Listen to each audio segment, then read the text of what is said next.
So Kamala Harris has officially picked her VP, and it's none other than Tim Walz, Minnesota governor, who, well, in my opinion, and I have a lot of experience with socialism, and I know how socialism can, let's say, transform the wealth of countries like the one I come from. I know that this too will transform America the same way thanks to this, well, this power conjunction of socialism. But one word before we get started about Walz is saying that most people thought that it was going to be Joe Shapiro, the one who was going to be picked. But sadly, you know that in college, we do things that we tend to regret many years ago past. And in this case, he had written an op-ed arguing that peace with Palestinians was virtually impossible. And he had to take that back because you know that the Democrat fan base is so fond of the Palestinian people that, well, they found about this and it was a storm, the kind of storm that you know, and he had to take that back. Sadly, it was for nothing, so it was a bit embarrassing. But in this case, I'm sure Harris, Walz, match made in heaven. Why do I say things? Let's talk about Walz's track record in Minnesota. And this picture is the best that I could find to say how hot were things in Minnesota under Tim Walz's domain. And you know that English is not my native tongue, right? I understand that hot is cool, great. Oh, that's hot. That is trendy. And how much hotter than this? It's like this picture that I found. During the Floyd Kumbaya chants, he allowed a mostly peaceful group of friends to make a campfire at a police station right in the middle of Minneapolis. That is just amazing. That's something that I wonder how, I wonder if they brought their s'mores to that campfire and they seem, well, happy and cheering. I'm sure that they were sharing stories, and this is what America could be under this Harris and Walz administration. I'm sure that this is the best representation because you see everyone, it's hard to tell one from another. All of them are equal, and around this huge campfire, it is so lovely to see. But let's, in case that you think that maybe they are not into socialism. No, I know a socialist when I see one. But let's take this from the man himself. But we can get out there, reach out, make the case. And for one thing, don't ever shy away from our progressive values. One person's socialism is another person's neighborliness. Is that? There it is. We have the confirmation that he is going to push socialism. And as I said in the title of this video, make socialism great again. Because as anybody knows, socialism in this side of the Atlantic has not really been implemented the right way. In fact, I don't think it has been implemented anywhere in the world. And this, Harris, Walz, are going to be the pioneers in this regard. So just listen to Kamala Harris having a word or two about, let's say, similar concept. You know, we have to stay woke. Like, everybody needs to be woke. And you can talk about if you're the wokest or woker, but just stay more woke than less woke. Yeah, it has been a bit difficult for me to catch up with Kamala's way of speaking and inserting laughter every 2 or 3 words, but I'm getting the hang of it.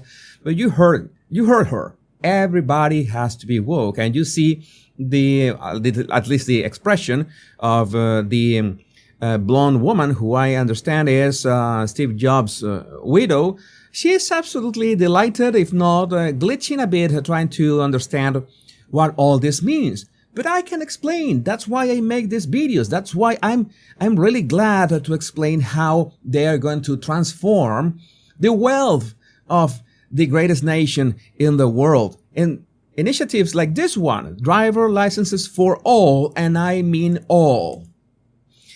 When I say all, let me talk about undocumented migrants. You know, because we're talking about this unity of everyone in the United States, and how better way to prove that but giving driver's licenses to people who have just arrived to the country, and maybe they don't even speak English, but they are entitled to drive in the United States. Why not? This is what socialism is about, giving everyone else the same level of let's say opportunities. We can use that word. Yes.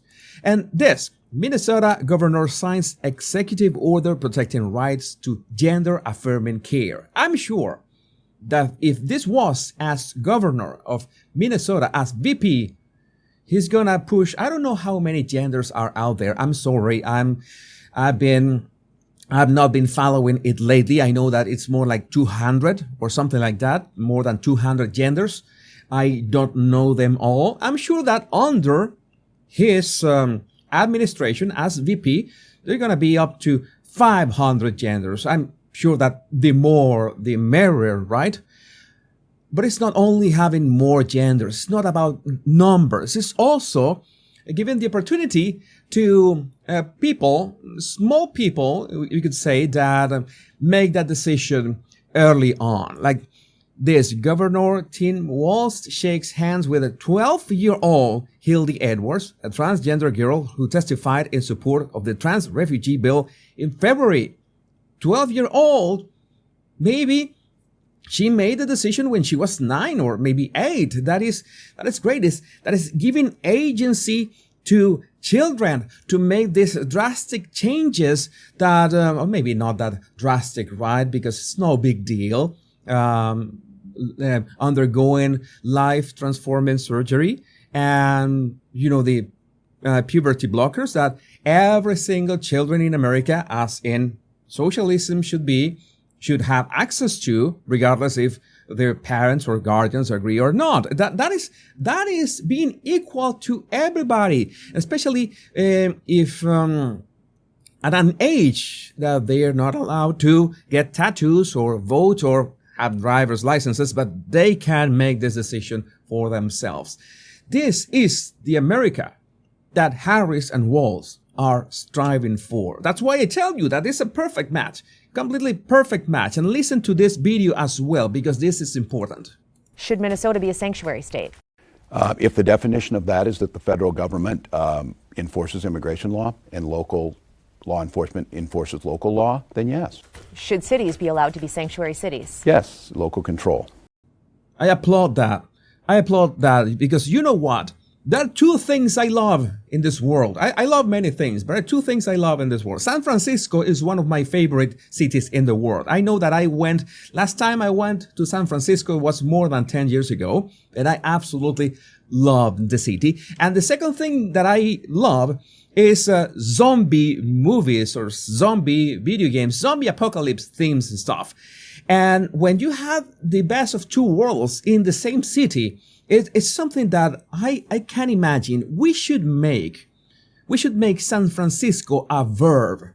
And Harris and Walz are about to San Francisco the whole country. Because if you pass a federal law that makes every city a sanctuary city, because I guess that's what transformed San Francisco this way, then I guess that we can say that they are going to bring this to all of America without distinction. Again, this is equal opportunity for everyone. That's why I tell you, socialism is the way. And I know my socialism. I have been dealing with it for 25 years, so I have the record to talk about this stuff. Walz signs bill requiring schools to stock period products in boys' bathrooms. I remember one day I was at school. And I don't know, I was running and I just tripped against a very sharp desk and I began to bleed.